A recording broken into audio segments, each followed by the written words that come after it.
महाराष्ट्राच्या राजकारणातील वस्ताद असणारे आणि विकासाच्या बाबतीत महाराष्ट्राला नंबर 1 वर नेणारे कार्यतत्पर उपमुख्यमंत्री माननीय नामदार देवेंद्रजी फडणवीस साहेब यांचं आगमन झाले।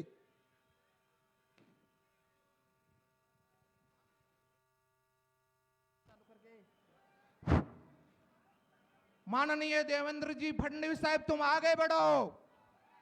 पंतप्रधान नरेंद्र मोदी साहब तुम आगे बढ़ो। आदरणीय महाराष्ट्र राज्याचे उपमुख्यमंत्री लोकप्रिय उपमुख्यमंत्री देवेंद्र फडणवीस साहेबांचं आगमन व्यासपीठावरती झालेलं आहे। आपण त्यांचं टाळ्याच्या गजरामध्ये स्वागत करूया।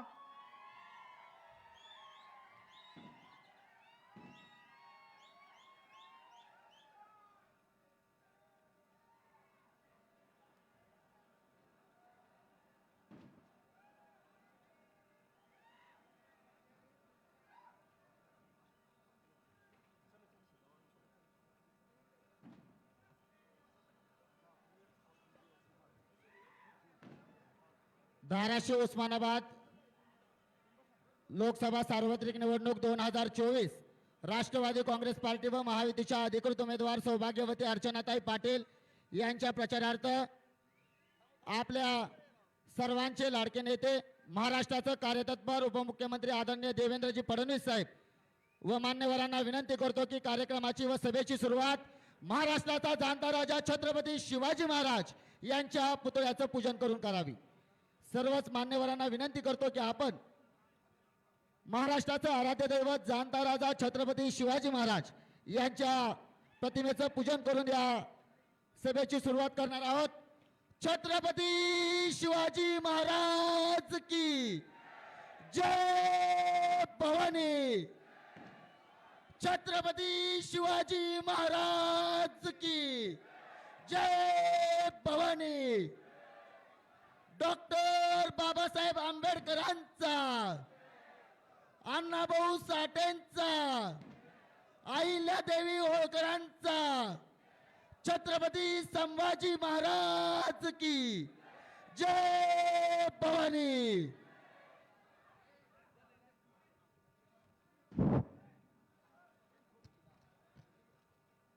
महाराष्ट्र राज्याचे उपमुख्यमंत्री आदरणीय देवेंद्रजी फडणवीस साहेब यांचा सन्मान तमाम बार्शी तालुक्याच्या जनतेच्या वतीनं मी आदरणीय आमदार राजाभाऊ राऊत यांना विनंती करतो की त्यांनी देवेंद्र फडणवीस साहेबांचा सन्मान करावा।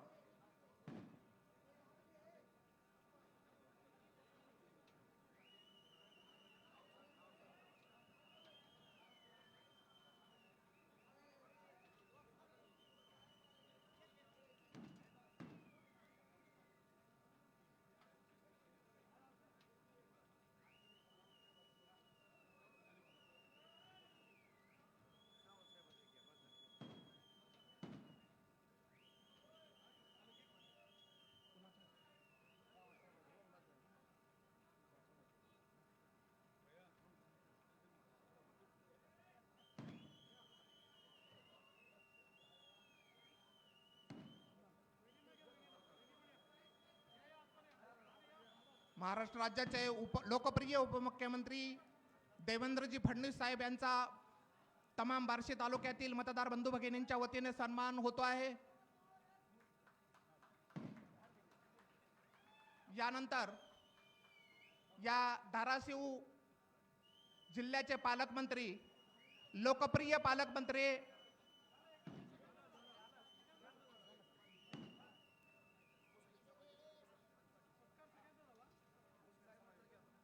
यानंतर सर्वांच्या वतीनं राजाभाऊंनी सन्मान केलेला आहे, परंतु मी एक बार्शी तालुक्यातील तमाम मुस्लिम बांधव सुद्धा या निवडणुकीमध्ये आम्ही तुमच्या सोबत खंबीरपणाने आहोत हे दाखवून देण्यासाठी मुस्लिम समाजांच्या वतीने आदरणीय देवेंद्रजी फडणवीस साहेबांचा सन्मान मुस्लिम बांधवांनी करावा अशी मी त्यांना विनंती करतो।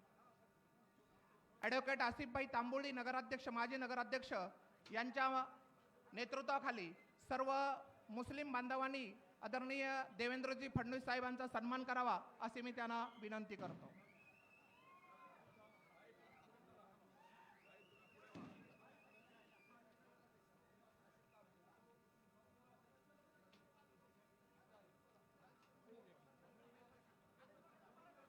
या निवडणुकीमध्ये बार्शी तालुक्यातील तमाम मुस्लिम बांधव सुद्धा नरेंद्र मोदी साहेबांना पंतप्रधान करण्यासाठी आम्ही तुमच्या सोबत आहोत हे दाखवून देण्यासाठी आदरणीय लोकप्रिय उपमुख्यमंत्री देवेंद्रजी फडणवीस साहेबांचा सन्मान मुस्लिम बांधवांच्या वतीनं होतो आहे.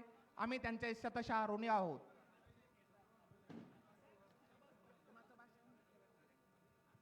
यानंतर तुम्हा आम्हा सर्वांचे लाडके नेते आदरणीय राजाभाऊ राऊत यांनी आपले विचार व्यक्त करावेत असे मी त्यांना विनंती करतो.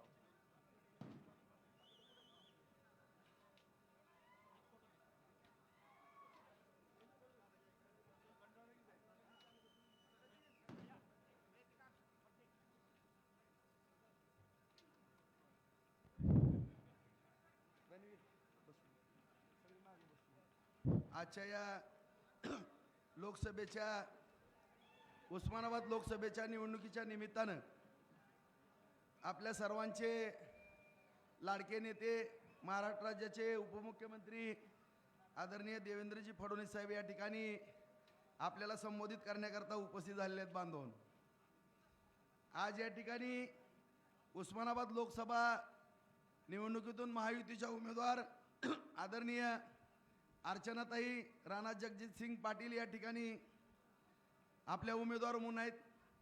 त्यांच्या प्रचाराकरता या ठिकाणी जाहीर सभेच्या निमित्तानं आपलं लाडकं नेतृत्व या ठिकाणी उपस्थित झालेलं आहेत. आदरणीय देवेंद्र फडणवीस साहेब, आदरणीय उस्मानाबाद धाराशिव जिल्ह्याचे पालकमंत्री तानाजीराव सावंत साहेब, आमचे सहकारी मित्र राणा जगजित सिंह साहेब, आज या ठिकाणी उपस्थित सर्व साहेबांना पुढं आणखीन 3-4 सभा आहेत. आपण त्यांचा निवडणुकीमध्ये वेळ घेणं चुकीचं ठरल बांधून, त्यामुळं सन्माननीय सर्व व्यासपीठ उमेदवार आदरणीय आपल्या भगिनी अर्चनाताई पाटील आणि यांना विजयी करण्याकरता उपस्थित असलेले सर्व माझे या मतदारसंघातील बंधू भगिनी, वडीलधारी मंडळी, तरुण मित्र बांधव या सर्वांना आज अभिवादन करून आज बांधवांनो या ठिकाणी या लोकसभेच्या निवडणुकीच्या निमित्तानं मी आपल्या सर्व बंधू भगिनींना नम्रतेची विनंती करणार आहे. बांधवांनो, ही निवडणूक काय आपल्या ग्रामपंचायतची, तालुका पंचायत, नगरपालिका, विधानसभेची निवडणूक नाही. या आपल्या देशाचं भवितव्य ठरवणारी निवडणूक आहे. ज्या आपल्या कणखर अशा पंतप्रधान आदरणीय नरेंद्र मोदी साहेबांनी संपूर्ण देशाची आज एक शान बान संपूर्ण जगामध्ये राखली.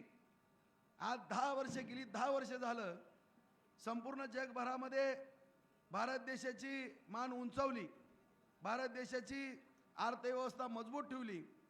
सर्वसामान्य नागरिकाला कोरोना काळामध्ये इतर देशाच्या अर्थव्यवस्था खिळखिळी झाल्या.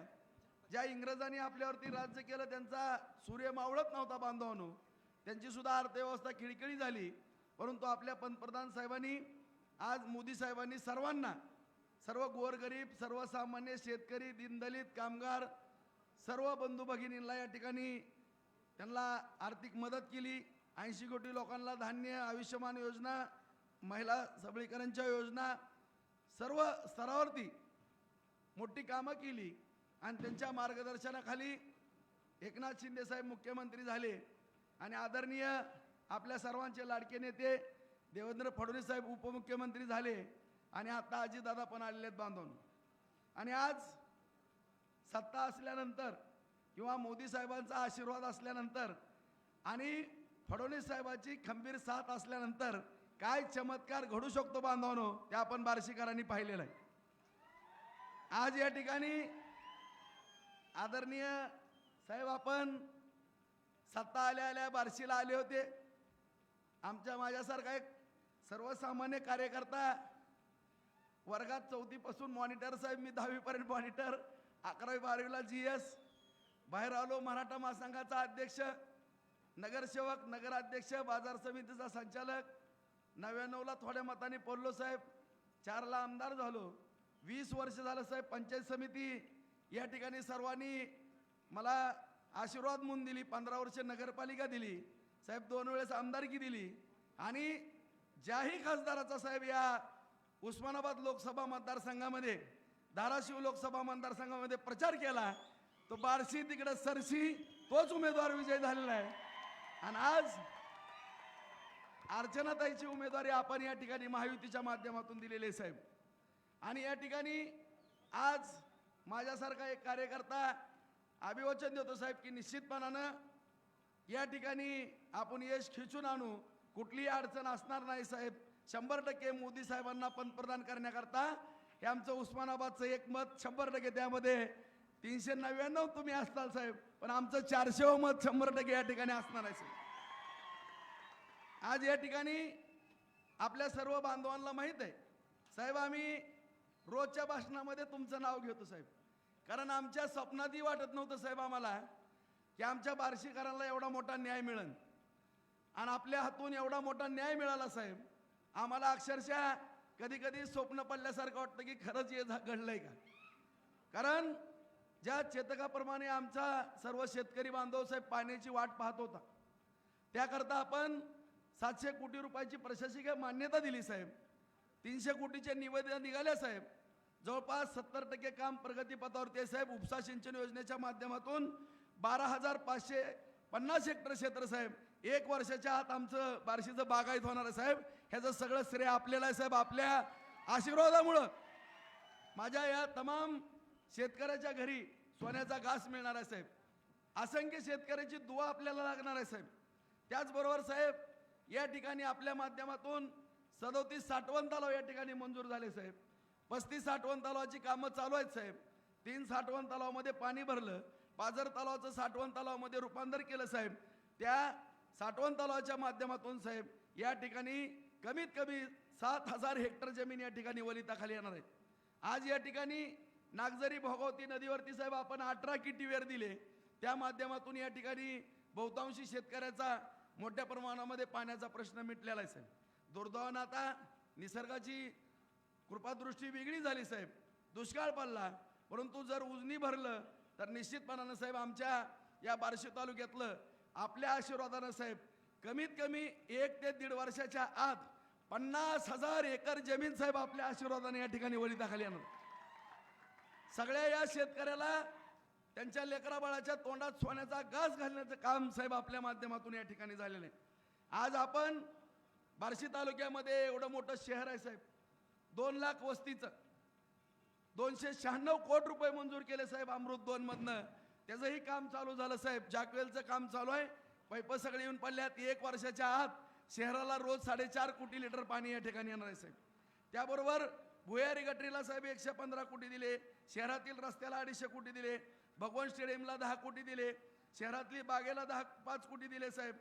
पंतप्रधान आवास योजनेच्या माध्यमातून साहेब शहरामध्ये 2,000 घरं केली. रमाई आवासच्या माध्यमातून 1,500 घरं केली. 1,596 घरांचं काम चालू आहे साहेब. आपण ऑनलाईन उद्घाटन केलं होतं. अंतिम टप्प्यामध्ये ते काम आलेलं आहे. ग्रामीण भागामध्ये साहेब माननीय पंतप्रधान नरेंद्र मोदी साहेबांच्या आपल्या मार्गदर्शनाखाली जवळपास 5,000 घरं आपण त्या ठिकाणी देऊ शकलो.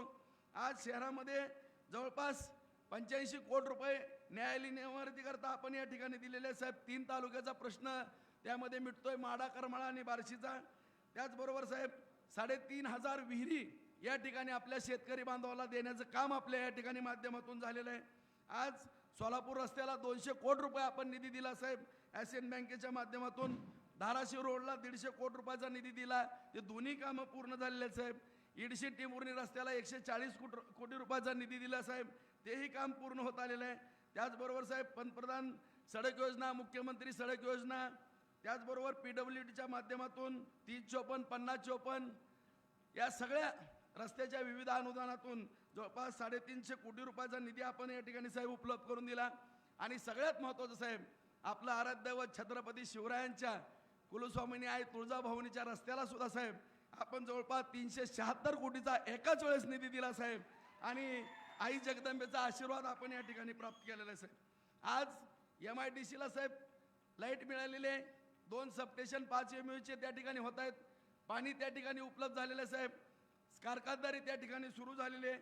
त्याचबरोबर साहेब जलजीवन मिशनच्या माध्यमातून पंतप्रधान साहेबांचं स्वप्न साकार करण्याकरता 100 गावाला 125 कोटी रुपयाचा निधी आपण या ठिकाणी उपलब्ध करून दिलेला आहे साहेब. आज जवळपास 2100 महिला बचत गट आहेत साहेब. 150 कोटी रुपयाचा या ठिकाणी कर्ज या ठिकाणी साहेब आपण महिला बचत गटाला ग्रामीण आणि शहरी भागाला या ठिकाणी देऊ शकलो. आणि साहेब सगळ्यात महत्त्वाचा विषय की मराठवाड्याची आमची 75% बॉर्डर आहे साहेब. आज आम्ही आदरणीय सावंत साहेबांना, राणादादांना माहिती आहे, आमच्या चव्हाण साहेबाला माहिती आहे, आम्ही नगरपालिकेचा ठराव केला होता आम्हाला मराठवाड्यात समाविष्ट करून घ्या म्हणून. आणि नगरपालिकेचा ठराव झाला होता, पंचायत समितीचा ठराव झाला होता. कारण सगळं अनुदान मराठवाड्याला मिळत असायचं, बार्शीला मिळत नव्हतं. परंतु तुम्ही मुख्यमंत्री झाले साहेब आणि त्यावेळेसपासून अक्षरशः अनुदानाचा पाऊस बार्शीवरती पडला. आपण मुख्यमंत्री झाला साहेब, आपण सत्तेत आला, 422 कोटी रुपयाचं अतिवृष्टी, सततचा पाऊस, पीक विमा, फळबागाचं अनुदान, येलो मोजॅक, दुष्काळ निधी 422 कोटी मंजूर केले साहेब. फक्त 62 कोटी यायचे राहिले, ती पण आता या ठिकाणी आपल्याला येतील. आज या ठिकाणी साहेब भोगवती नागझरीवरचं मग सांगितलं, नवीन क्रीडांगणाला 43 कोटी रुपये दिलेले आहेत साहेब. अशा रीतीनं साहेब मी तर 2500 कोटी म्हणतो, मग हिशोब केला तर 4000 कोटीच्या पुढं हा आकडा आपल्या आशीर्वादाने गेलेला आहे साहेब. म्हणूनच मग म्हणलं की हे आम्ही स्वप्न पाहतोय साहेब. कधी आम्हाला वाटत पण नव्हतं असं एक नेतृत्व मिळेल आणि आमच्या बार्शी तालुक्यातल्या सर्वसामान्य गोरगरिबांना, कामगारांना, शेतकऱ्यांना एवढा मोठा न्याय देईल. आणि आज साहेब आपल्याकडनं फार मोठ्या अपेक्षा पण, कारण जो देतो त्याच्याकडूनच मागितलं जाते साहेब. आणि आमच्या ज्या मागण्या आहेत साहेब, निश्चितपणानं सर्वसामान्यांच्या पोटापाण्याच्या मागण्या आहेत, रोजगाराच्या मागण्या आहेत, शेतकऱ्याच्या मागण्या आहेत साहेब. आज उपसा सिंचन योजनेचा 3रा टप्पा साहेब, आम्ही जे पाणी सेव्हिंग झालेलं आहे त्यामधनं 3ऱ्या टप्प्यामध्ये 6000 हेक्टर जमीन ओलिताखाली येते साहेब. त्याचा प्रस्ताव शासनाकडे सादर केलेला आहे. त्यामध्ये एक लक्ष घालून आम्हाला साहेब नव्यानं त्याची एक प्रशासकीय मान्यतेची आवश्यकता आहे, ते आपण द्याल अशी 100% मला खात्री आहे साहेब. त्याबद्दल आम्हाला शंका येण्याचं कुठलं कारण नाही. कारण आमचं तावडीचं पाणी 1 वर्षाच्या आत तावडीच्या तळ्यात पडतंय, तिथनं ढाळे पिंपळगावच्या धरणात जाणार आहे, तिकडं भोगावतीच्या नदीमध्ये नेलं जाणार आहे. त्याला एक 6000 हेक्टरला मान्यता अत्यंत आवश्यक आहे साहेब. त्याचबरोबर साहेब हे भगवंताची नगरी आहे. 10 अवताराच्या अगोदर मूळ विष्णूचा अवतार बार्शीमध्ये आहे साहेब. आणि या ठिकाणी जो घोरोडा म्हणलं जातं तो पुष्पावती नदी आहे साहेब. आणि ती पुष्पावतीमध्ये दुर्वास ऋषी त्यावेळेस शाप दिला, ती पालती झाली साहेब. एक ऐतिहासिक आख्यायिका फार मोठी आहे साहेब. यामध्ये त्यावरती 9 किटीवर होतात साहेब.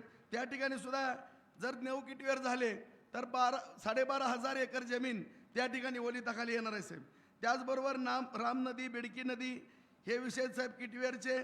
त्याचबरोबर सगळ्यात महत्त्वाचा विषय साहेब वैराग नगरपंचायत नव्यानं झालेले, त्या ठिकाणी पण फार पाण्याची अडचण आहे. अमृत 2 मधून आम्हाला एक 50 कोटीची योजना प्रस्ताव पाठवलेला आहे, ती एक मंजूर करावी. आणि सगळ्यात महत्त्वाचा साहेब एक विषय आहे, संतनाथ सहकारी साखर कारखाना. हा कारखाना साहेब ह्या बार्शीकरांची, वैरागकरांची अस्मिता आहे. तो चालू करण्याकरता साहेब आम्ही सर्व तयारी केली, फक्त आपल्या आशीर्वादाची आवश्यकता आहे.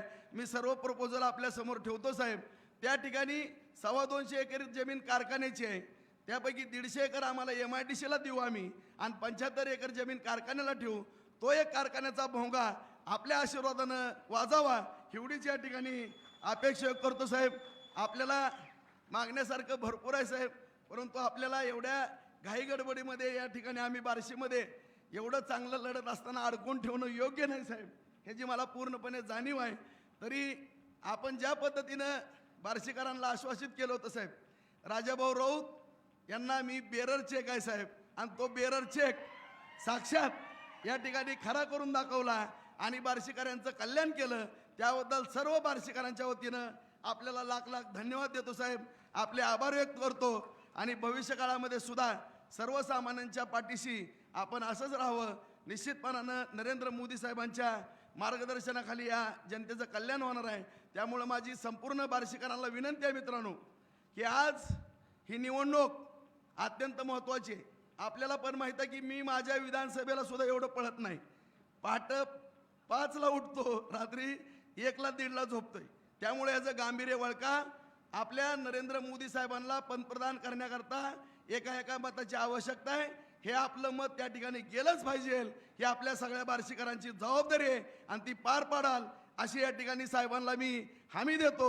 आणि साहेब, आणखीन एक विनंती करतो की तानाजी सावंत साहेब या ठिकाणी उपस्थित आहेत. मी सकाळी साहेबांकडे गेलो होतो.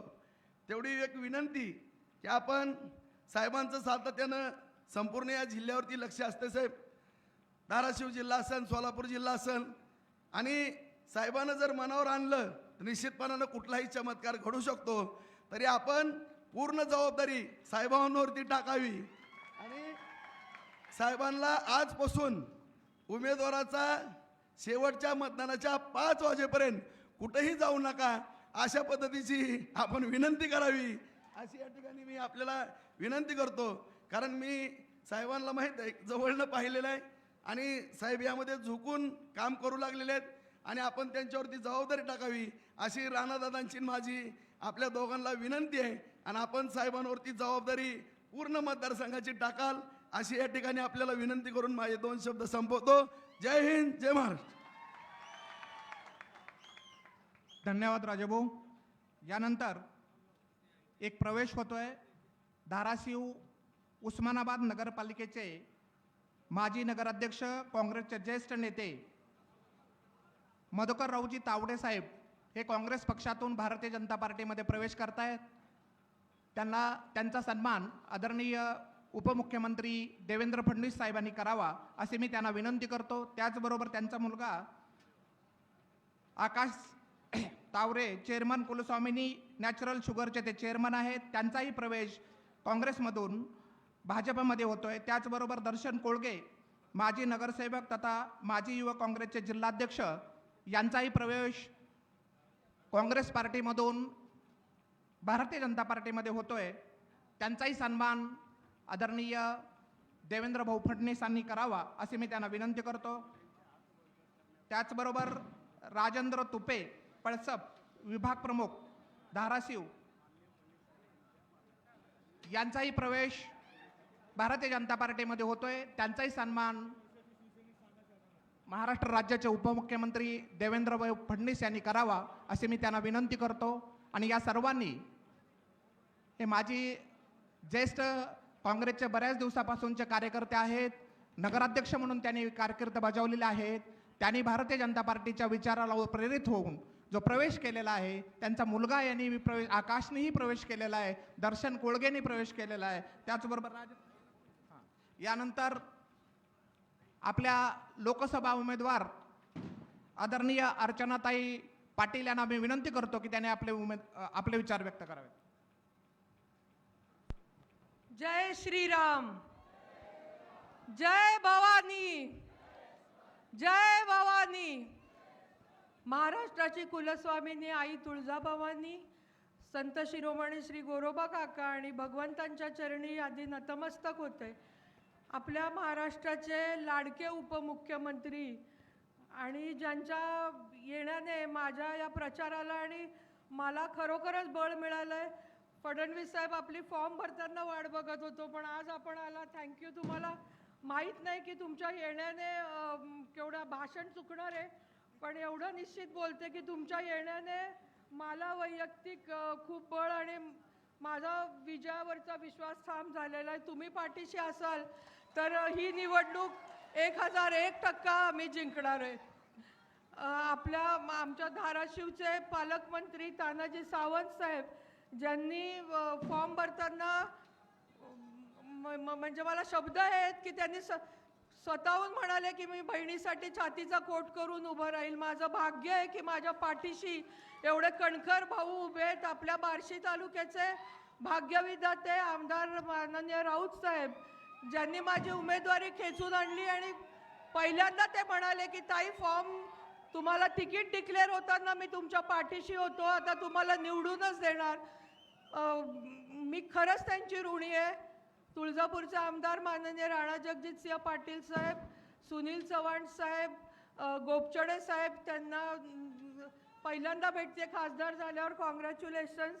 इथं व्यासपीठावरील सर्व महायुतीचे पदाधिकारी, नेते, इथं जमलेले सर्व बार्शी परिसरातील सर्व वडीलधारी मंडळी, ग्रामस्थ आवर्जून उपस्थित असलेल्या महिला, आज सगळ्यात प्रथम तर मी येत्या 7 मेला होणाऱ्या लोकसभा निवडणुकीसाठी महायुतीची उमेदवार, महायुती म्हणजे भाजप, शिवसेना एकनाथ शिंदे गट, राष्ट्रवादी काँग्रेस पक्ष अजित पवार गट, रासप जानकर साहेबांची, मनसे राज ठाकरे साहेबांची, रिपाई रामदास आठवले साहेबांची, स्वाभिमानी पक्ष, लहुजी शक्ती सेना, रयत क्रांती सेना आणि इतर घटक पक्षाची अधिकृत उमेदवार म्हणून माझ्या घड्याळ्या चिन्हासमोरील बटन दाबून आपण मला विक्रमी मताने विजयी करावं ही विनंती मी आज आपल्याला करायला आलेले. मी जास्त बोलणार नाही. मला दोन तीन गोष्ट फक्त क्लिअर करायचं आहे की ही निवडणूक अर्चना पाटील विरुद्ध कोण अशी नाहीच आहे. ही निवडणूक मोदीजी वर्सेस राहुल गांधी अशी निवडणूक आहे. कोणाला देशाचं पंतप्रधान करायचं, कोणाच्या हातामध्ये देश द्यायचा, कोण देशाला सुरक्षित ठेवेल, कोण देशाला महासत्ता करण्याकडे घेऊन जाईल, ही ठरवणारी निवडणूक आहे. आणि मला असं वाटतं मागच्या 2 टर्ममध्ये मोदीजींनी आपलं नेतृत्व सिद्ध केलंय. मी मोदीजींच्या सगळ्या योजना सांगणार नाही. सांगत बसलो तर आपल्याला रात्र सुद्धा पुरणार नाही. पण एक गोष्ट निश्चित की करोनासारखं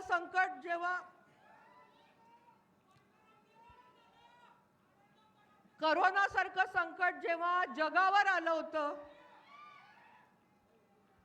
बोलू का? मी 5च मिनिटं बोलतेय. बोलू का इकडे? करोनासारखं संकट जेव्हा जगावर आलं होतं तेव्हा मोदीजींनी आपलं नेतृत्व सिद्ध केलेलं आहे.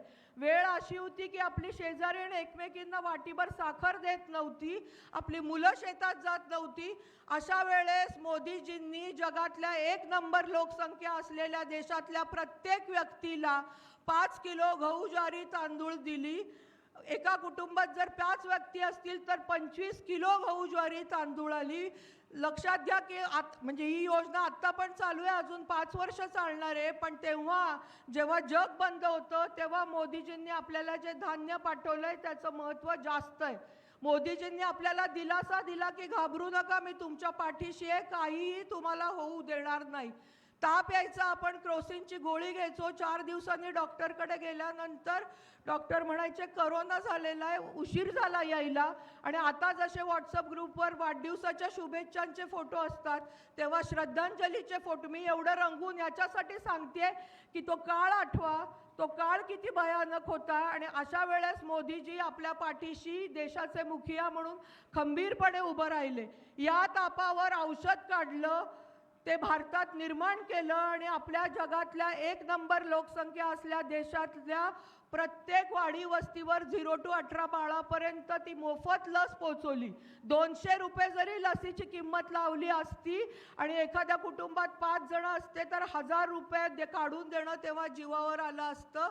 मोदीजींनी अमेरिकेकडे हात पसरून आपण जर बसलो असतो तर अमेरिकेने त्यांच्या पूर्ण देशाला लस दिली असती, मग आपल्याला दिली असती. तोपर्यंत आपले अर्धे जण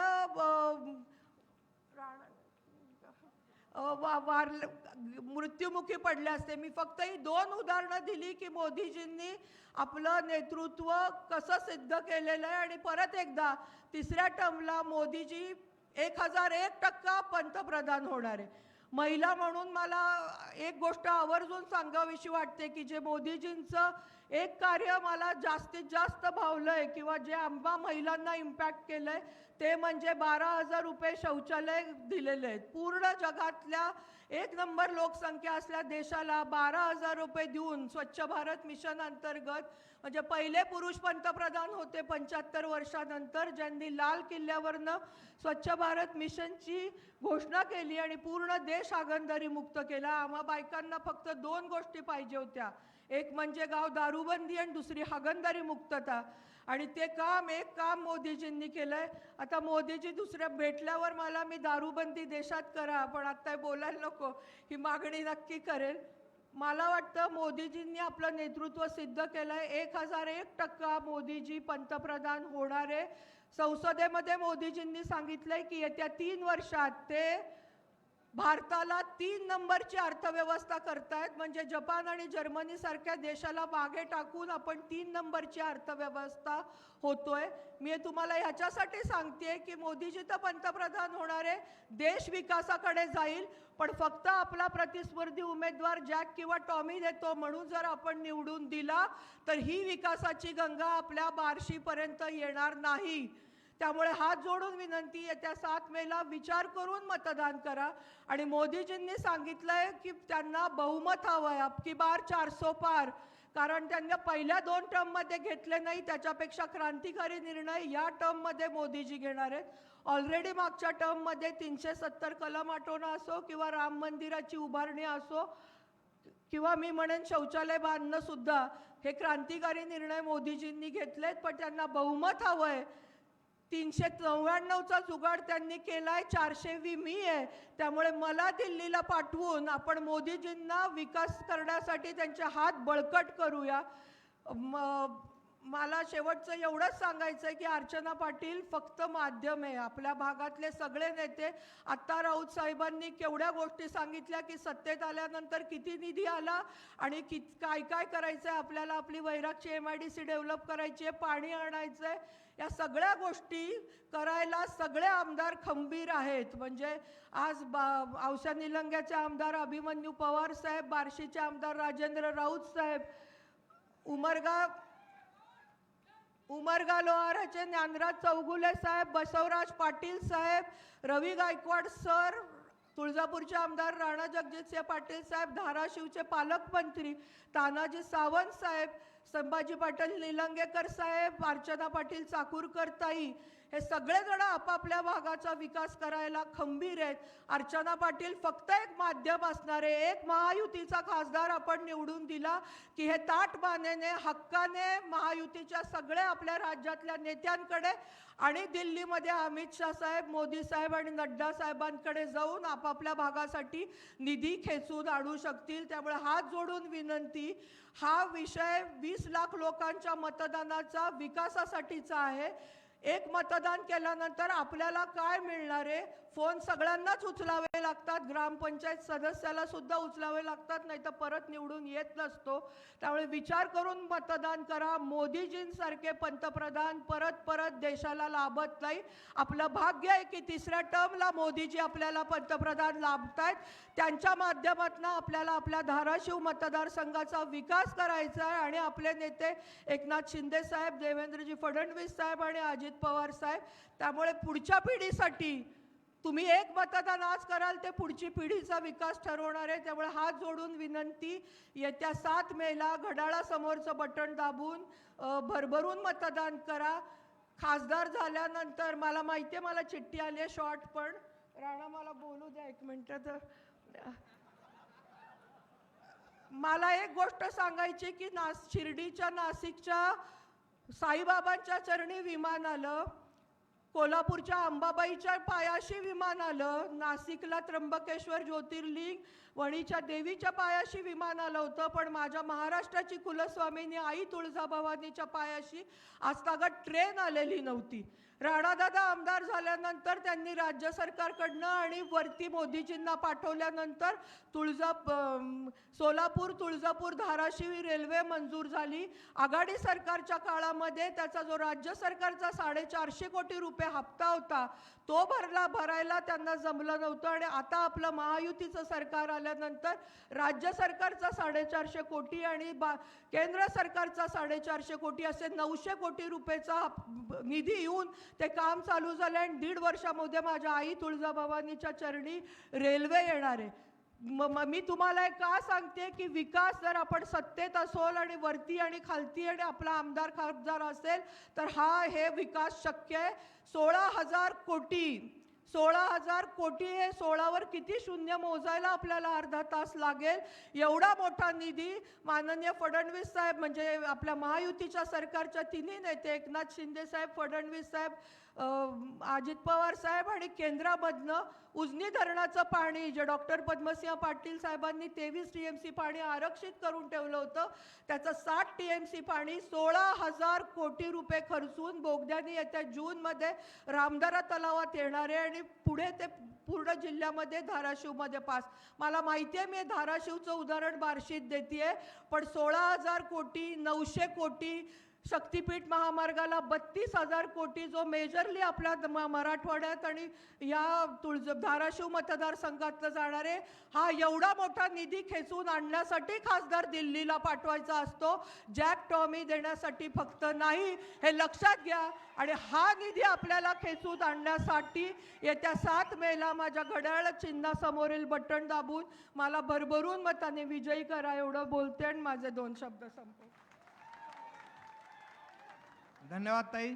यानंतर आपल्या धाराशिव जिल्ह्याचे पालकमंत्री तथा आरोग्यमंत्री महाराष्ट्र राज्य मी तानाजी सावंत साहेबांना विनंती करतो की त्यांनी आपले विचार व्यक्त करावे.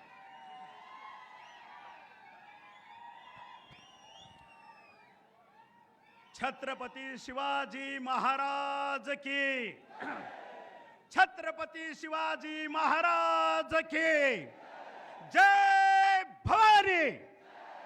अरे काय आवाज आहे, शोभतो का? जय भवानी, जय जय जय जय जय भवानी. आज भारताचे हिंदू हृदय सम्राट बाळासाहेबजी ठाकरे साहेब,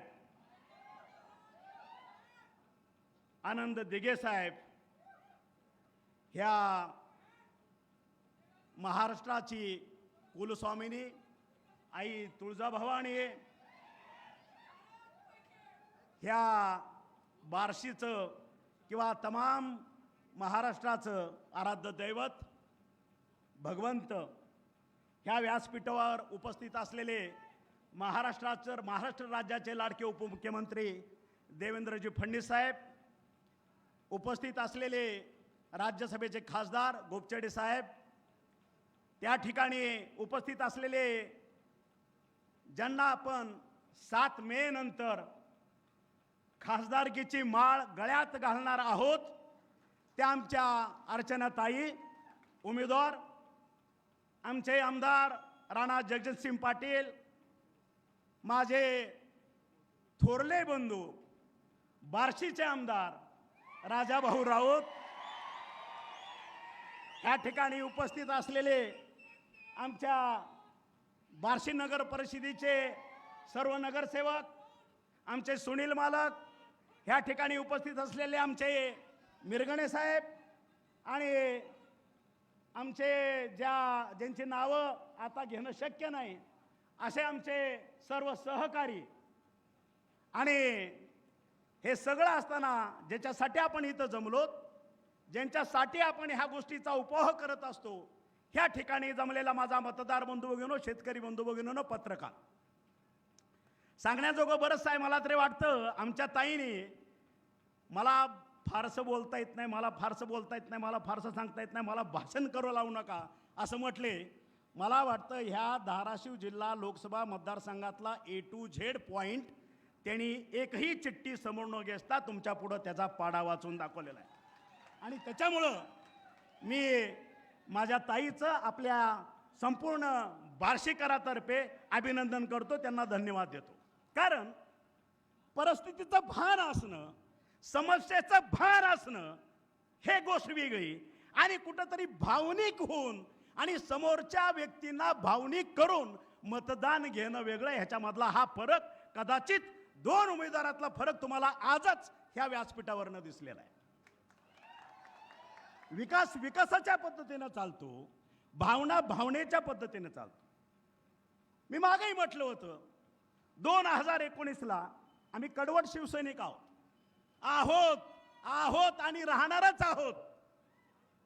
आणि कडवट शिवसैनिक कधीही कुठल्या सत्तेपुढं, कुठल्या आमिषापुढं झुकलेला नाही आणि झुकतही नाही, ही वस्तुस्थिती आहे. आणि म्हणून 2019ला सुद्धा अशाच पद्धतीचं माननीय उद्धव ठाकरेंनी, तत्कालीन मुख्यमंत्री, माझ्या हातात कंगण बांधला सांगितलं, तानाजीराव ही लोकसभेची जागा धाराशिवची तुम्ही निवडून आणायची आहे, तुम्ही सांगेल तो उमेदवार, तुम्ही सांगेल ती गोष्ट, तुम्ही बांधल ते तोरण. ह्या पद्धतीनं मागचा मी माझीच म्हणेन आज माजी खासदार तुमच्या सगळ्या साक्षीनं आपण त्यांना निवडून आणलं, विकासासाठी निवडून आणलं, मोदींच्या साठी निवडून आणलं. भारतात आपल्या सत्तेत आपला ह्या ठिकाणचा लोकप्रतिनिधी असावा या भूमिकेतनं आपण निवडून आणलं. आणि तुम्ही बघितलं असेल 2009 पासून आजपर्यंत, आता कधी पुढच्या आठवड्यात 2 दिवसांना 4 दिवसांनी येतील, सुरुवात इथनंच असेल, माझा बाप मारला, माझा बाप मारला, माझा बाप मारला, माझा बाप मारला. आला का काय हे माझा बाप मारला काय हे? 2009 15 वर्ष झाली आणि आपल्या मराठी भाषेत आपल्या पेरण्या असल्या काय झालं तर आपण म्हणतो मडपीक आपण एकदाच घेतो. मडपीक एकदाच असतं की नाही का? 15-15 20 वर्ष म्हातारा झाला तरी मडपिकावरच जगायचं. ही कुठली पद्धत आहे? ज्या वेळेस भावनेच्या आहारी जाऊन लोकांनी तुला एकदा आमदार केला, तुला निवडून दिलं, त्याच जनतेनं 2014ला तुला घरी बसवला, तुझा भावनेचा उद्रेक तुझं जे असेल ते संपवलं आणि त्या 2009च्या माझा बाप मारला, माझा बाप मारला असं करत 2024 पर्यंत माझ्या तमाम 20 लाख जनतेचा तू बाप मारायला निघाला. ना रुपड्याचा विकास, ना रुपड्याची पावती, ना रुपड्याची कुणाला मदत. ही काय पद्धत आहे?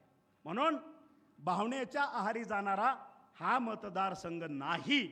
त्याचं कारण असं आहे, आतापर्यंत हा दुष्काळी भाग आहे आणि साहेब सोलापूर जिल्हा सुद्धा उजनी होईपर्यंत दुष्काळी भागच होता. आहे अजूनही काही भाग. आणि जो भाग दुष्काळी असतो, ज्या दुष्काळी भागामध्ये जी जनता राहते, ज्यांच्या पोटामध्ये आग असते, त्याच्या डोक्यामध्ये राख असते, हे कोणी विसरायचं नाही. कारण तो मतदार असेल, तो युवक असेल, कुठल्याही टोकाला जाऊन आपला विकास असेल किंवा आपल्या हक्काचं काय असेल तो हिसकावून घेतल्याशिवाय स्वस्त बसत नाही. हे त्याचं उदाहरण आहे. आणि म्हणून ह्या ठिकाणी फक्त आता विकासाची भाषा चालते, भावनिक नाही, विकास आणि विकास.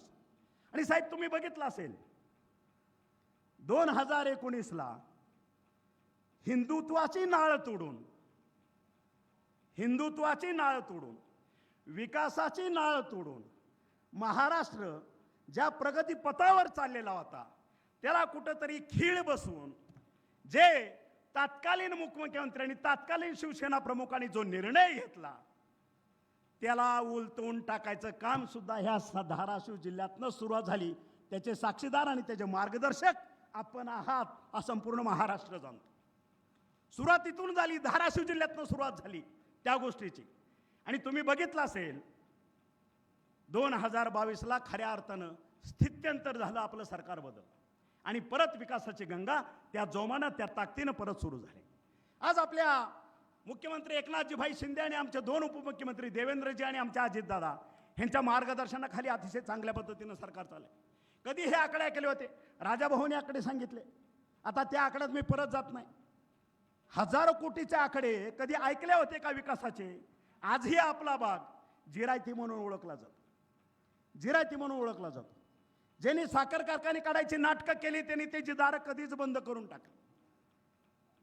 हा संतनाद सुद्धा मिरगणे साहेबांना माहीत आहे, चालू करण्याचं व्रत मी घेतलं होतं, काही अडचणी आल्या तो थांबला. हा संतनाद जर तुमचे सगळ्यांचे साथ असेल, देवेंद्रचा मला आशीर्वाद आहेच, शासनाचा आशीर्वाद आहेच, सगळ्यांची साथ असेल तर याच्या 6 महिन्यामध्ये, वर्षामध्ये संतनाद सुद्धा आपण चालू करू शकतो.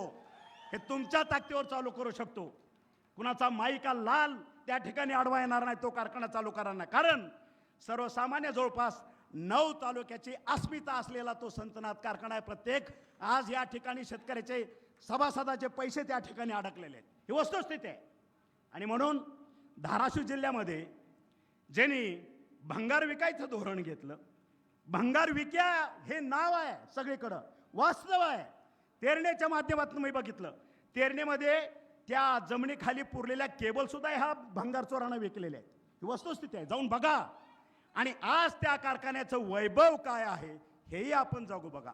आणि त्या कारखान्याचं वैभव पुनर्स्थापित करण्यासाठी सत्तेत नसताना, त्यावेळेस आपण सत्तेत नव्हतो, आपण फक्त आमदार होतो, अंदर की बात बता रहा हूं, अंदर की बात. त्यावेळेस बँकेनं गायावाया करून शेवटच्या टोकाला मला टेंडर भरायला लावलं. विनंती केल्यानंतर मी टेंडर भरलं. टेंडर भरल्यानंतर हे काळूबाळू लातूरच्या राजाकडे गेले, त्यांना त्याच्यात आड गेलं आणि त्या ठिकाणी पाय घालून ते बंद पाडायचा कार्यक्रम केला. आणि त्यावेळेस सुद्धा विरोधात असताना सुद्धा आज पहिल्यांदा ह्या व्यासपीठावर नाव डिस्क्लोज करतोय मी. सह्याद्रीसारखं माझ्या पाठीमागं कोण उभा राहिला असेल तर महाराष्ट्राचे लाडके उपमुख्यमंत्री देवेंद्रजी फडणवीस साहेब. खऱ्या अर्थाने त्याने मला ताकद दिली आणि 3-4 सत्तांतर झाल्यानंतर 2 ते 3 महिन्यामध्ये त्या कारखान्याचं पोझिशन त्यांनी स्वतःच्या हस्ते मला त्या ठिकाणी दिलं. ही विकासाची वाटचाल आहे. आणि ह्या ठिकाणी आपण कुठलाही विकासाच्या बाबतीत तडजोड करू नका. भावनिक व्हायचं काय कारण आहे. आणि साहेब देवेंद्रजी, मी तुम्हाला एक सांगू इच्छितो, ह्या बार्शीत माझे संस्कार ह्या बार्शीतले आहेत. 7वी ते 10वी सुलाक हायस्कूलला ह्या बार्शीला मी बोर्डिंगमध्ये शिकलेलो आहे. ह्या बार्शीचा गल्लीला गल्ली, पांडे चौक, अमुक चौक, ही गल्ली ती गल्ली इथनं फिरलेलो आहे हाफ चड्डीवरती. माझं आयुष्य इथनं सुरुवात झालेलं आहे. संस्कार ह्या बार्शीचे आहेत. इथला कानाकोपरा मला माहीत आहे. कारण ज्या वयात आपण विचार करायला आपल्याला चालना मिळते, शिकतो, ते विचार माझे बार्शीचे आहेत. ते विचार माझे भगवंताचे विचार आहेत. आणि म्हणून ह्या बार्शीच्या ठिकाणी ही लोकसंख्या तुम्हाला इतर शहरात दिसणार आहे. ज्या पद्धतीची ह्या ठिकाणची आज नगरी आहे, आज बार्शीवासी आहे, हा अतिशय बुद्धिवंत प्राध्यापक असेल, व्यापारी असेल, रिटायर झालेला शासकीय अधिकारी असेल, अशा पद्धतीची ही 2 लाखाची वस्ती आहे. आमच्या दृष्टीनं त्यावेळची ही विद्यानगरी आहे. दुसरी ओळख बार्शीची हे मराठवाडा आणि पश्चिम महाराष्ट्राचं प्रवेशद्वार आहे. तिसरी ओळख ह्या बार्शीची, ह्या ठिकाणी आर्थिक केंद्र हे बार्शी आहे. आसपासच्या 2 जिल्ह्यात, धाराशिव जिल्हा असेल आणि सोलापूर जिल्हा असेल, जर पूर्वेकडचा भाग असेल, त्या ठिकाणचं अर्थकारण ह्या बार्शीमधून होतं. आणि म्हणून जुनी बार्शीची ओळख काय असेल? तमाशाचा असेल, फडाचा असेल, गजरा बांधायचा असेल, ती ओळख संपलेली आहे. आता विकासाचं पर्व सुरू झालेलं आहे. विकासाची गंगा वाहणार आहे. आणि म्हणून 2019ला माननीय देवेंद्रजींनी मुख्यमंत्री असताना त्यावेळेस आपल्या उजनीतनं, जेऊर बोगद्यातनं पाणी मिरगावान, मिरगावांवरून आपल्या संपूर्ण मराठवाड्याला पाणी आणायचं होतं. 7 TMC तो प्रोजेक्ट मंजूर करून दिला, त्याचं चाल करून दिली. जलयुक्त शिवारसारखी मोठी योजना राबवली. त्या काळात शेवटचे 4 महिने मी कॅबिनेट मंत्री होतो, देवेंद्रजीच्या हाताखाली काम केलं. त्यावेळेचा माझ्याकडे अहवाल आहे. जलयुक्त शिवारामुळं मराठवाड्यातल्या जमिनींचं 4.5 मीटरनं वॉटर टेबल वाढलेलं होतं. आणि जसं सरकार बदललं, सत्तांतर झालं, इमिजिएट अशा शेतकऱ्यांच्या हिताच्या, सर्वसामान्य माणसाच्या हिताच्या योजना त्यांनी बंद पाडल्या. त्यानंतर आम्ही माझ्या अंदाजानं दुसऱ्या का तिसऱ्या कॅबिनेटमध्ये 19ला शेवटच्या निर्णय घेतला देवेंद्रजींनी की मराठवाड्यातल्या 8 जिल्ह्यामध्ये 11 जी धरणं आहेत, त्या धरणाचं कुठल्याही दुष्काळामुळं पाणी पुरवठा कमी होता नाही म्हणून वॉटर ग्रिड सिस्टीम करायचा निर्णय घेतला. जवळपास 34,000 कोटीची ती योजना होती. जसं सरकार बदललं, त्या योजनेला ह्यांनी स्टे देऊन दिला. ती योजना बासनात गुंडाळली. आणि ज्यावेळेस सत्तांतर झालं, सरकार आलं, त्यावेळेस माननीय देवेंद्रजी आणि आमचे मुख्यमंत्री एकनाथजीभाई शिंदे हे दोघंच कॅबिनेटमध्ये होते. पहिल्याच मीटिंगमध्ये आपल्याला जेऊर टू मराठवाडा ह्याचं पुनर्जीवन केलं. त्याला 11,500 कोटीचं बजेट पहिल्या कॅबिनेटमध्ये मंजूर केलं. आणि दुसऱ्या कॅबिनेटमध्ये मराठवाड्यातील 8 जिल्हे आणि 11 धरणं ह्याचं जे वॉटर लूप सिस्टम होती तेही पुनर्जीवित केलं आणि त्याचंही बजेट रिप्लॅनिंग केलं. आणि म्हणून खऱ्या अर्थानं सर्वसामान्य शेतकऱ्यांना, सर्वसामान्य गोरगरिबांना दिलासा देणारं हे सरकार आहे. कोरोना काळामध्ये तुम्ही बघितलं असेल, मोदींना मी फक्त भारताचे पंतप्रधान म्हणून नाही, कारण फक्त भारताचा पंतप्रधान म्हणलं तर तो त्यांचा अपमान होईल. कारण आज ते विश्व नेते आहेत. जगातले 80% देश, आज 80% देशामध्ये पंतप्रधान नरेंद्रभाई मोदीचं आज नेतृत्व मान्य केलेलं आहे तिथल्या अध्यक्षांनी. आणि म्हणून आपला नेता आपल्या भारतापुरता मर्यादित नाही, तर आपला नेता हा विश्व नेता आहे. आणि म्हणून विश्व नेत्याचं व्हिजन जर आपल्याला अस्तित्वात आणायचं असेल, ते जर पुढच्या 4 वर्षामध्ये आपल्याला जर खऱ्या अर्थानं गोरगरिबापर्यंत पोहोचवायचं असेल, तर ह्या वेळेस धाराशिव जिल्हा धाराशिव लोकसभा मतदारसंघ ह्या ठिकाणचा उमेदवार हा आपल्या विचाराचा, मोदी साहेबांच्या विचाराचा असला पाहिजे. आणि म्हणून आपला एक आकडा त्या ठिकाणी असणं गरजेचं आहे. ना तानाजी सावंतसाठी त्याची गरज आहे, ना देवेंद्रजी फडणवीस साहेबसाठी गरज आहे, ना त्याची गरज महाराष्ट्रासाठी आहे. त्याची गरज माझ्या सर्वसामान्य शेतकऱ्यासाठी आहे. त्या विचाराचा जर खासदार लोकप्रतिनिधी आपला आपण दिल्लीत पाठवला, त्या ठिकाणी अनेक योजना केंद्राच्या अगदी छोट्यातली छोट्या योजना म्हणली तर 100-200 कोटीच्या पुढच्या असते. आणि म्हणून आपला तर जिल्हा आकांक्षित आहे. आपला देशामध्ये 3रा मागासलेला जिल्हा आहे. आणि ह्या जिल्ह्याला जर पश्चिम महाराष्ट्रासारखं रूप द्यायचं असेल तर आपल्याला मोदी साहेबांच्या विचाराचा खासदार देणं गरजेचं आहे. एवढंच मी आज ह्या निमित्तानं आपल्याला विनंती करतो. आणि परत एकदा आमच्या राजाभाऊनी सांगितलं, माझ्या ताईने सांगितलं की ह्या ठिकाणी तानाजीराव मदत करायची काय गरजच नाही. ताई, तुम्हाला स्पष्ट सांगतो, 7 मेला ज्यावेळेस मतदान होईल, मतपेट्या बंद होतील, 4 जूनला ज्यावेळेस आपली मतपेटी उघडली जाईल, त्यावेळेस माझी अर्चनाताई घड्याळाच्या चिन्हावर 2 लाख मतानं कमीत कमी निवडून आल्याशिवाय राहणार नाही. हेच मी आज वचन आणि आश्वासन माझ्या व्यासपीठाला आणि माझ्या जनतेला देतो. आणि मी माझे 2 शब्द संपवतो. जय हिंद, जय महाराष्ट्र. धन्यवाद साहेब. एक आपणाला महत्त्वाची सूचना, मंगळवार दिनांक 30/4/2024 रोजी आपल्या भारताचे लोकप्रिय पंतप्रधान आदरणीय नरेंद्रजी मोदी साहेब यांची धाराशिव येथे इंजिनिअरिंग कॉलेज शेजारी सकाळी 10 वाजता प्रचारार्थ जाहीर सभा आयोजित केलेली आहे.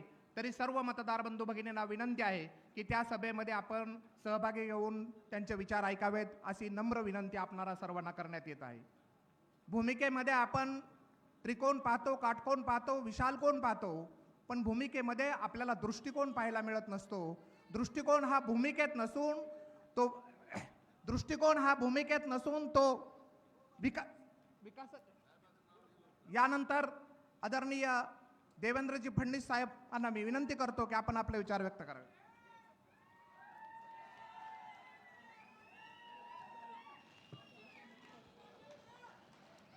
भारत माता की, भारत माता की, छत्रपती शिवाजी महाराज की, धर्मवीर छत्रपती संभाजी महाराज की, जय श्रीराम. हिंदवी स्वराज्याचे सरसंस्थापक छत्रपती शिवरायांना मानाचा मुजरा करतो. भारतीय राज्यघटनेचे शिल्पकार भारतरत्न डॉक्टर बाबासाहेब आंबेडकर यांना मानवंदना अर्पित करतो. खऱ्या अर्थानं महाराष्ट्राची कुलस्वामिनी आई तुळजाभवानी आणि बार्शीचे भगवंत यांच्या चरणी नतमस्तक होतो. आजच्या या आपल्या सभेमध्ये मंचावर उपस्थित असलेले, ज्यांनी उस्मानाबाद धाराशिव मतदारसंघाचं पालकत्व स्वीकारलेलं आहे आणि पूर्ण ताकदीने मैदानात उतरले आहेत, असे पालकमंत्री आणि आमचे सहकारी तानाजीराव सावंतजी, मंचावर उपस्थित आपल्या सर्वांचे लाडके आणि ज्यांचा उल्लेख मी कार्यसम्राट आमदार म्हणून करेन असे राजाभाऊ राऊत, अजितजी गोपचडे, राणा जगजितसिंग पाटील, आपल्या लोकप्रिय उमेदवार आणि ज्यांचं अतिशय सुंदर भाषण आपण सगळ्यांनी ऐकलं त्या अर्चनाताई पाटील, आसिफभाई तांबोळी, सुनील भाऊ चव्हाण, रमेश अण्णा पाटील, संतोषजी निंबाळकर, राजेंद्रजी मिरगणे, नानाजी राऊत, अरुणभाऊ कापसे, निरंजन भूमकार, महावीर कदम, मल्हार पाटील, धनंजय जाधव, रणवीर राऊत, मदन दराडे, राजश्रीताई डुंबरे, पद्माताई काळे, विक्रम सावळे, नवनाथ चांदणे, शंकर वाघमारे, प्रशांत कथले, त्याचप्रमाणे विश्वरूपाताई शेळके, या ठिकाणी उपस्थित असलेले अंबर ऋषी कोळेकर, मंचावरील सर्व मान्यवर आणि या ठिकाणी उपस्थित असलेल्या माझ्या माता भगिनी आणि बंधूंनो, खरं म्हणजे राजाभाऊ राऊतांनी या ठिकाणी काय काय झालं ते सांगितलं, कशा प्रकारे पाणी येत आहे हे सांगितलं, आणि हे सांगत असताना त्याचं सगळं श्रेय त्यांनी मला दिलं. पण मी तुम्हाला अगदी स्पष्टपणे सांगतो, या बार्शीचा भगीरथ कोणी असेल तर तो राजेंद्र राऊत आहे.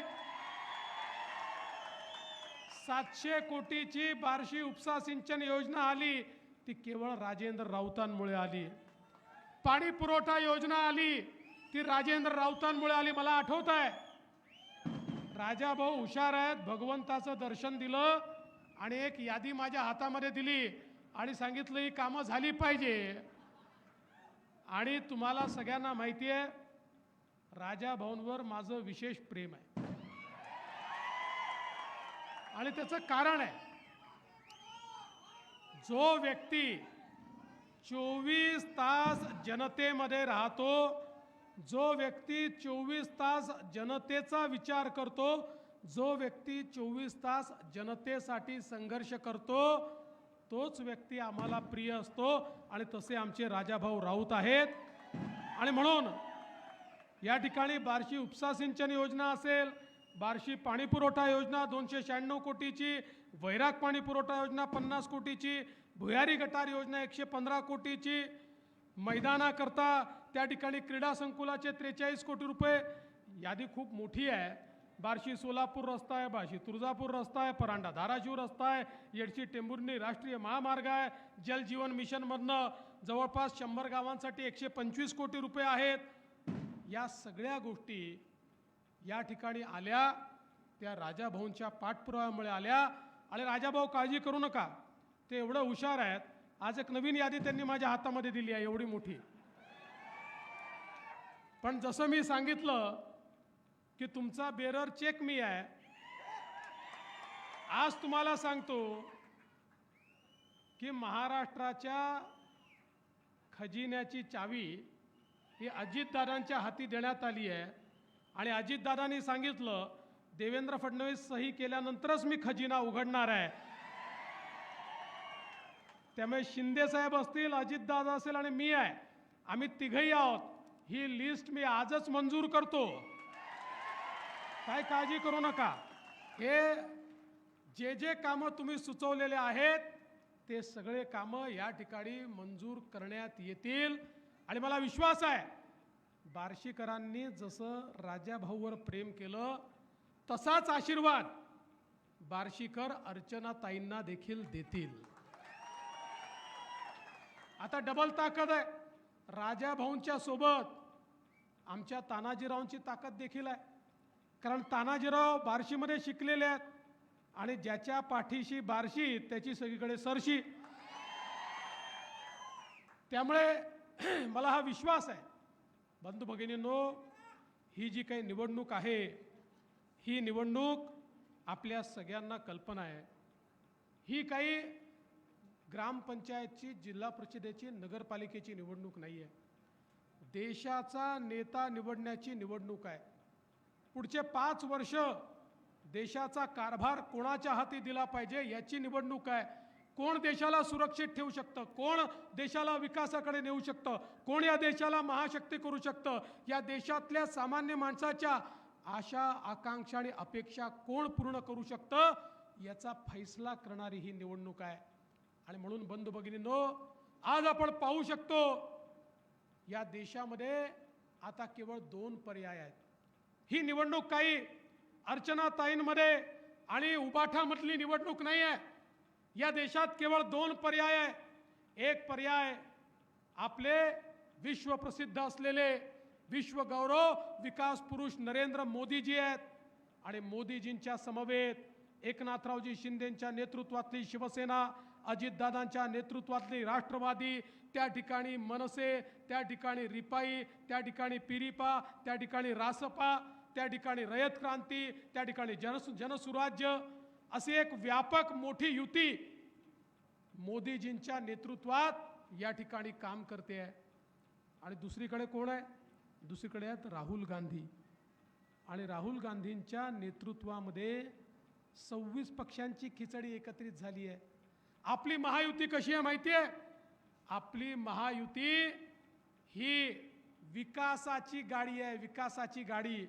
या गाडीला मोदीजींचं पॉवरफुल इंजिन आहे आणि प्रत्येक पक्षाचे डबे त्यात लागले आहेत आणि या प्रत्येक डब्यामध्ये आपल्याला त्या ठिकाणी दीन दलित गोर गरीब आदिवासी शेतकरी शेतमजूर महिला अल्पसंख्याक ओबीसी सगळ्यांकरता या डब्यांमध्ये जागा आहे. सगळ्यांना डब्यामध्ये बसवून सबका साथ सबका विकास करत ही गाडी विकासाकडे जाणार आहे. पण तिकडे राहुल गांधींच्या गाडीची अवस्था काय आहे? तिथे डब्बेच नाही आहे, फक्त इंजिनच आहे. बरं, ते इंजिन प्रत्येक जण म्हणतो मीच इंजिन आहे, कोण इंजिन आहे समजतच नाही. राहुल गांधी म्हणतात मी इंजिन आहे, पवार साहेब म्हणतात मी इंजिन आहे, उद्धव ठाकरे म्हणतात मी इंजिन आहे, लालूजीचा मुलगा म्हणतो मी इंजिन आहे, मुलायम सिंगाचा मुलगा म्हणतो मी इंजिन आहे, ममता बॅनर्जी म्हणते मी इंजिन आहे, स्टॅलिन म्हणतो मी इंजिन आहे. त्या ठिकाणी डब्बे नाहीच आहे. आता बघा, इंजिनमध्ये बसायला जागा किती लोकांकरता असते? फक्त ड्रायव्हर करता. सामान्य माणूस इंजिनमध्ये बसत नाही. यांचं इंजिन असं आहे, राहुल गांधींच्या इंजिनमध्ये फक्त सोनियाजी आणि प्रियंकाजी बसू शकतात. शरद पवार साहेबांच्या इंजिनमध्ये फक्त सुप्रियाताई सुळे बसू शकतात आणि उद्धवजींच्या इंजिनमध्ये केवळ आदित्य ठाकरे बसू शकतात. तुमच्याकरता त्यांच्या इंजिनमध्ये जागा नाही आहे. तुमच्याकरता जागा ही केवळ मोदीजींकडे आहे. त्यामुळे अर्चनाताईंच्या घड्याळ्याची बटन दाबली की आपल्या बार्शी सहित उस्मानाबादची बोगी ही थेट मोदीजींच्या ट्रेनला जाऊन लागते आणि ती ट्रेन आपल्या सगळ्यांना घेऊन वेगाने विकासाकडे निघते. बंधू भगिनींनो, ही विकासाची निवडणूक आहे. अर्चनाताईंना दिलेलं मत, घड्याळाला दिलेलं मत हे मोदीजींना दिलेलं मत आहे. अन्य कोणालाही दिलेलं मत हे राहुल गांधींना दिलेलं मत आहे. तुम्हाला फैसला करायचा आहे, मोदीजी हवेत की राहुल गांधी हवेत, याचा फैसला करणारी ही निवडणूक आहे. 10 वर्षामध्ये मोदीजींनी 20 कोटी गरिबांना कच्च्या घरातनं पक्क्या घरात आणलं. 50 कोटी लोकांकडे गॅस दिला, 55 कोटी लोकांकडे शौचालय दिलं, 60 कोटी लोकांकडे शुद्ध पिण्याचं पाणी पोचवलं, 80 कोटी लोकांना मोफत रेशन देण्याचं काम केलं, 60 कोटी लोकांना आयुष्यमान भारतमध्ये 5 लाखापर्यंतचा सगळा इलाज मोफत केला, जवळजवळ 60-62 कोटी लोकांना आमच्या तरुणाईला मुद्राचं लोन दिलं, 10 लाखापर्यंतचं लोन बिना तारण आणि बिना गॅरेंटरचं मोदीजींनी त्या ठिकाणी दिलं. पूर्वी एखादा तरुण हा जर बँकेत जायचा, बँक त्याला विचारायची तारण ठेवायला तुझ्याकडे घर किंवा जमीन आहे का? बँक त्याला विचारायची एखादा सरकारी अधिकारी तुझा नातेवाईक आहे का? असेल तर त्याची गॅरंटी दे, तर तुला लोन मिळेल. मोदीजींनी सांगितलं या सगळ्यांची गॅरंटी मी घेतो आणि जवळजवळ 60-61 कोटी लोक हे त्या ठिकाणी 10 लाखापर्यंत मुद्रा लोनचे लाभार्थी झाले आणि याच्यामध्ये 31 कोटी महिला आणि मुली आहेत की ज्या आपल्या पायावर उभ्या राहिल्या आहेत. आज मोदीजींनी बचत गटाच्या माध्यमातून 80 लाख बचत गट तयार केले. राजाभाऊ सांगत होते आपल्याकडे किती चांगलं बचत गटाचं काम झालं आहे. 80 लाख बचत गट तयार केले आणि त्या बचत गटांना 8 लाख कोटी रुपये त्या ठिकाणी कर्ज दिलं. 10 कोटी महिला आज या बचत गटांमुळे आपल्या पायावर उभ्या राहिल्या आणि आता मोदीजींनी सांगितलंय त्यापैकी 3 कोटी महिलांना ते आता लवकरच लखपती दीदी बनवणार आहेत. अशा प्रकारे महिलांच्या मातांच्या पाठीशी उभे राहणारे आणि परिवाराला उभे करणारे माननीय मोदीजी आहेत. आज आपण पाहू शकतो मोदीजींनी जे आपले वयस्कर लोक आहेत त्यांना देखील वयोश्री सारखी योजना दिली. कोणाला चष्मा पाहिजे असेल चष्मा, कानातले यंत्र पाहिजे तर कानातले यंत्र, कवळी पाहिजे तर कवळी, स्टिक पाहिजे तर स्टिक, त्या ठिकाणी आपल्याला कमोड पाहिजे तर कमोड, सगळ्या प्रकारच्या वस्तू घरातल्या म्हाताऱ्या लोकांना त्या ठिकाणी मोफत दिल्या. आणि आता तर सांगितलं की घरातले जे म्हातारे लोक आहेत यांच्याकरता सगळ्या प्रकारचा गोळ्या, औषधं, इलाज, ऑपरेशन सगळं मोफत करण्यात येणार आहे. आता आमचे सिनियर सिटीजन, आमचे घरचे वृद्ध लोक हे कोणावर बोजा असणार नाहीत, तर त्यांची सगळी व्यवस्था ही माननीय मोदीजींनी केली आहे. आज आमच्या दिव्यांगांकरता मोदीजींनी त्या ठिकाणी जर्मनी आणि फ्रान्समध्ये ज्या प्रकारचे पाय आणि हात तयार व्हायचे ते आपल्या देशात तयार केले. मला आठवतं राणादादा, तुम्ही खूप मोठा कॅम्प उस्मानाबादला, धाराशिवला घेतला, हजारो दिव्यांगांना पाय दिले, हात दिले, अशा प्रकारचे पाय आणले. कालपर्यंत जो पायी चालू शकत नव्हता तो आज मोटरसायकलची किक मारून मोटरसायकल चालवतो. कालपर्यंत हात नसल्यामुळे जो काम करू शकत नव्हता तो आज त्या हाताने हातोडा चालवू शकतो. अशा प्रकारे दिव्यांगांना मदत करण्याचं काम मोदीजींनी केलं. आज आमच्या शेतकऱ्यांकरता मोदीजींनी मोठ्या प्रमाणात शेतकरी सन्मान योजना आणली. मोदीजींनी 6,000 रुपये दिले, आपल्याही सरकारने 6,000 रुपये दिले आणि त्यासोबत शेतीवर आधारित उद्योग उभा राहायला पाहिजे याकरता मोदीजींनी नवीन पॉलिसी आणली. मोठ्या प्रमाणात शेतमालावर प्रक्रिया करण्याचं काम हे मोदीजींच्या माध्यमातून या ठिकाणी होताना आपण पाहिलं. आज नॅनो युरिया सारखी एक नवीन बाब मोदीजींनी या ठिकाणी आणली. नैसर्गिक शेती या ठिकाणी आणली आणि आमच्या शेतकऱ्याला त्याचा शेतमाल विकता यावा याकरता मोठ्या प्रमाणात व्यवस्था ही मोदीजींनी उपलब्ध करून दिली. आणि एवढंच नाही तर मला कल्पना आहे यावर्षी जगामध्ये युद्ध चाललंय. रशिया आणि युक्रेनचं युद्ध आहे, इकडे अखाती देशांचं युद्ध आहे. या युद्धामुळे मोठ्या प्रमाणात शेतमालाचे भाव पडले, सोयाबीनचे भाव पडले, कापसाचे भाव पडले. शेतकरी अडचणीत आला. आम्ही माननीय प्रधानमंत्र्यांशी भेटलो, त्यांच्याकडनं सल्ला घेतला आणि निर्णय केला की आमचा जो सोयाबीनचा शेतकरी आहे, ज्या शेतकऱ्याला त्या ठिकाणी कमी भाव मिळालेला आहे, त्याला भावांतर योजना लागू करायची आणि 4,000 कोटी रुपये त्याकरता आम्ही ठेवले. या ठिकाणी बंधू भगिनींनो, खऱ्या अर्थानं निवडणुकीची आचारसंहिता आली म्हणून आम्ही तुम्हाला पैसे देऊ शकलो नाही, पण आचारसंहिता संपल्यानंतर त्या ठिकाणी भावांतर योजनेच्या अंतर्गत आमचा जो सोयाबीनचा शेतकरी आहे थेट त्याच्या खात्यामध्ये भावांतराचे पैसे आम्ही जमा करणार आहोत आणि शेतकऱ्याला देखील दिलासा देण्याचं काम होत आहे. आपल्याला कल्पना आहे यावेळी कांद्याचं शॉर्टेज तयार झालं. देशामध्ये शॉर्टेज तयार होऊ नये म्हणून काही प्रमाणात त्या ठिकाणी कांद्यावर निर्यात बंदी लागली. कालच ती निर्यात बंदी उचललेली आहे.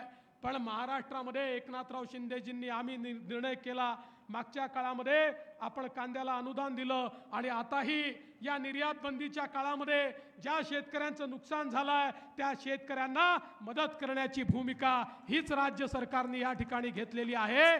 कारण मोदीजींच्या नेतृत्वामध्ये कुठल्याही शेतकऱ्याला त्या ठिकाणी अडचणीत येऊ देणार नाही अशा प्रकारचा आमचा निर्धार आहे. बंधू भगिनींनो, मोदीजींनी आपण सगळ्यांनी बघितलं असेल या देशाला एक मजबूत देश तयार केला. आज आपण पाहतोय जगामध्ये 11व्या क्रमांकावरून आपली अर्थव्यवस्था ही 5व्या क्रमांकावर आली आणि मोदीजींनी सांगितलं मला तिसऱ्यांदा तुम्ही प्रधानमंत्री कराल तर भारत जगातली तिसरी सगळ्यात मोठी अर्थव्यवस्था होईल. मला एकाने विचारलं, म्हणाले भाऊ आम्हाला तर आनंद आहे, भारत तिसरी सगळ्यात मोठी अर्थव्यवस्था होतोय, पण मला याचा काय फायदा? मी म्हटलं तू चांगला प्रश्न विचारला आहे. अर्थव्यवस्था मोठी होते म्हणजे काय होतं? अर्थव्यवस्था मोठी होते म्हणजे संधी तयार होते. अर्थव्यवस्था मोठी होते, रोजगाराची निर्मिती होते. अर्थव्यवस्था मोठी होते, नोकऱ्या तयार होतात. अर्थव्यवस्था मोठी होते, इन्फ्रास्ट्रक्चर करता पैसा मिळतो. रस्ते, रेल्वे, पाणी, पाटबंधारे, इरिगेशन, वीज, घरं, या प्रत्येक गोष्टी करता पैसा मिळतो. आज आपण बघा UPAचं सरकार होतं तर रस्ते, वीज, पाणी, रेल्वे याच्यावर वर्षाला 1 लाख कोटी रुपये खर्च व्हायचे. मोदीजींनी 1 लाख कोटीवरनं 13 लाख कोटीपर्यंत बजेट म्हणजे 13 कोटी पटीने बजेट त्या ठिकाणी वाढवलं. आणि म्हणून हे जे सगळे रस्ते आपण पाहतोय, रेल्वे आपण पाहतोय, ज्या रेल्वेचा अर्चनाताईंनी या ठिकाणी उल्लेख केला, हे सगळे कामं होऊ शकलेत कारण मोदीजींनी अर्थव्यवस्था मजबूत केली. अर्थव्यवस्था मजबूत होते तर गरीब कल्याणाचा अजेंडा चालतो. गरीबाला, शेतकऱ्याला, शेतमजुराला मदत देता येते. अर्थव्यवस्था मजबूत होते तर त्या ठिकाणी आपला देश देखील सुरक्षित होतो. आपण सगळे बघा, अर्चनाताईंनी उल्लेख केला, खरं आहे, कोविडचा काळ आठवा, ज्या काळामध्ये आपल्या नातेवाईकाकडे जाण्याची चोरी होती. मौत मिट्टीला लोक जात नव्हते, एकमेकाला ओळख दाखवत नव्हते. प्रत्येकाच्या नजरेसमोर होतं माझा परिवार वाचेल का. आजूबाजूचे लोक किड्या मुंग्यासारखे पटापटा मरत होते आणि जगाच्या पाठीवर लोक म्हणायचे भारतामध्ये किमान 40-50 कोटी लोक तरी मरतील. कारण यापूर्वी जगाच्या इतिहासात अशा प्रकारची महामारी जेव्हा जेव्हा आली, भारताला त्या महामारीवरचं इंजेक्शन हे किमान 30 वर्षांनी 40 वर्षांनी जगाने उपलब्ध करून दिलं. आणि आपल्याला लक्षात असेल 100 वर्षापासनं प्लेग सारख्या बिमाऱ्या आल्या, कोट्यावधी लोक मेले, पण आपल्याला कधी त्याचा इलाज मिळाला नाही. लोकांना वाटत होतं आता ही अशीच अवस्था होईल. 4 देशांनी लसी तयार केला होता, ते 4 देश वाट पाहत होते भारत येईल, आमच्या पुढे हात जोडेल, मग भिकाऱ्यासारख्या काही लसी देऊ आणि भारताकडनं पैसे कमवू. भारतातले लोक किड्या मुंग्यासारखे मरतील अशा प्रकारे अनेक लोकांना त्या ठिकाणी वाटत होतं. अशा काळामध्ये या देशाचे प्रधानमंत्री माननीय मोदीजींनी भारतामध्ये शास्त्रज्ञांना एकत्रित केलं आणि भारतीय बनावटीची लस तयार केली आणि 140 कोटी लोकांना ती लस 2 वेळा विनाशुल्क या ठिकाणी टोचली. बंधू भगिनींनो, आज आपण सगळे जिवंत आहोत मोदीजींनी तयार केलेल्या लसीमुळे. ही जर लस तयार झाली नसती, काय अवस्था आपली राहिली असती. या देशाला मोदीजींसारखा कणखर प्रधानमंत्री मिळाला नसता, काय आपली अवस्था राहिली असती. आणि म्हणून यावेळेचं मत तर आपल्या परिवारानं केवळ आणि केवळ कोविडमध्ये मोदीजींनी जे नेतृत्व दिलाय त्या नेतृत्वाकरता मोदीजींच्या पाठीशी आपण उभं राहिलं पाहिजे. अरे मी मॉरिशस सारख्या देशात गेलो होतो. मॉरिशसचे तिथे आपले छत्रपती शिवरायांच्या पुतळ्याचं उद्घाटन होतं. त्या ठिकाणी मी मॉरिशसच्या राष्ट्रपतींना भेटायला गेलो. मॉरिशसचे राष्ट्रपती म्हणाले, फडणवीसजी माझे धन्यवाद मोदीजींना कळवा. मी म्हटलं कशा करता धन्यवाद? म्हणाले माझा मॉरिशस जिवंत आहे कारण मोदीजींनी आम्हाला कोविडची लस दिली, नाहीतर माझा मॉरिशस बेचिराख झाला असता. आणि जगामध्ये असे 100 देश आहेत की जे देश मोदीजींचं नाव घेतात. आज जगातला शक्तिशाली देश म्हणून आपल्या पाठीशी ते उभे आहेत. बंधू भगिनींनो, ही निवडणूक ही देशाची निवडणूक आहे. आज देश सुरक्षित राहायला पाहिजे. आपण तो काळ आठवा जेव्हा कोणी आपल्या देशात यायचं, देशामध्ये बॉम्बस्फोट करायचं आणि निघून जायचं. आणि आमचे प्रधानमंत्री अमेरिकेकडे जाऊन हात जोडून म्हणायचे, बघा बघा तो पाकिस्तान त्या ठिकाणी आमच्या देशात बॉम्बस्फोट करतो, आमच्या देशातल्या लोकांना मारून टाकतो, तुम्ही त्याला रागवा. त्यांना ते रागवायचे नाही आणि बॉम्बस्फोट थांबायचे नाही. मोदीजी सत्तेवर आले, पाकिस्तानला वाटलं हे तसंच सरकार आहे, त्यांनी आपल्या देशामध्ये हल्ला केला, आपल्या देशामध्ये बॉम्बस्फोट केला. मोदीजींनी एअर स्ट्राईक केला, सर्जिकल स्ट्राईक केला, त्या ठिकाणी घुसून आतंकवाद्यांना मारलं. बघा 2019 नंतर कोणाच्या बापाची हिंमत झाली नाही भारतामध्ये एकही बॉम्बस्फोट करू शकले नाहीत. अरे आता भारत मजबूत देश झालाय आणि पाकिस्तान दिवाळखोरीकडे चाललाय. ही अवस्था या देशामध्ये मोदीजींनी केली. आज भारताने 7000 किलोमीटर दूर कुठेही शत्रूचं टार्गेट असेल तर त्या ठिकाणी जाणारं मिसाईल तयार केलाय. असं मिसाईल तयार केलाय, आर्टिफिशियल इंटेलिजन्स त्याच्यामध्ये आहे, ज्या मिसाईलला केवळ फीड केलं टार्गेट कुठे आहे की बरोबर 7000 किलोमीटर जाऊन ते टार्गेट उद्ध्वस्त करते. असं अग्नि मिसाईल तयार केल्यामुळे आता चीनही वाकडी नजर करून भारताकडे पाहू शकत नाही. बंधू भगिनींनो, मजबूत नेता लागतो, मजबूर नेता नाही. जो झुकतो तो नेता नाही, जो झुकवतो तो खऱ्या अर्थानं नेता असतो. आणि असा झुकवणारा नेता हा मोदीजींच्या रूपानं आपल्याला लाभला आहे. आणि म्हणून मी तुम्हाला विनंती करण्याकरता आलो आहे, देशाची निवडणूक आहे. देश राहिला तर आपण सगळे राहणार आहोत. आणि ज्या क्षणी 7 तारखेला अर्चनाताईंच्या घड्याळाची बटन तुम्ही दाबाल, वोट अर्चनाताईंना मिळेल, पण त्याच वेळी तुमचं वोट हे मोदीजींना देखील मिळेल. मोदीजींना पुन्हा प्रधानमंत्री करण्याची संधी ही तुमच्याकडे आहे, ही तुमच्या हातात आहे. देश मजबूत करण्याची संधी ही तुमच्याकडे आहे. आणि मला विश्वास आहे बार्शीतले लोक भगवंतांना मानणारे लोक आहे, भगवंताचा आशीर्वाद प्राप्त केलेले लोक आहे.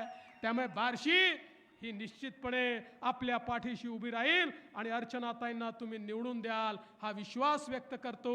आणि पुन्हा एकदा सांगतो, राजा भाऊंनी दिलेली यादी पूर्ण करण्याची जबाबदारी माझी आणि सावंत सरांची आहे. ती यादी आम्ही पूर्ण करून दाखवू एवढाच विश्वास व्यक्त करून माझे 2 शब्द संपवतो. धन्यवाद. जय हिंद, जय भारत.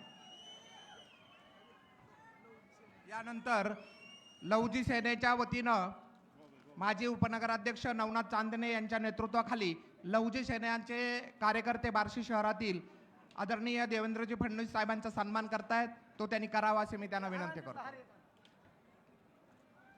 मगाशी मी नाव घेताना विसरलो, लहुजी शक्ती सेनेनेही पूर्ण पाठिंबा महायुतीला दिला आहे.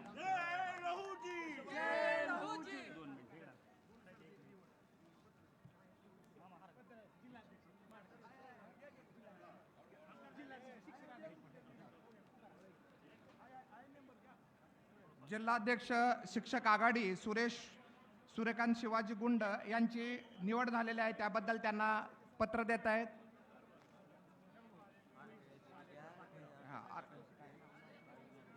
अविनाश गायकवाड बार्शी शहराचे RPIचे शहराध्यक्ष यांच्या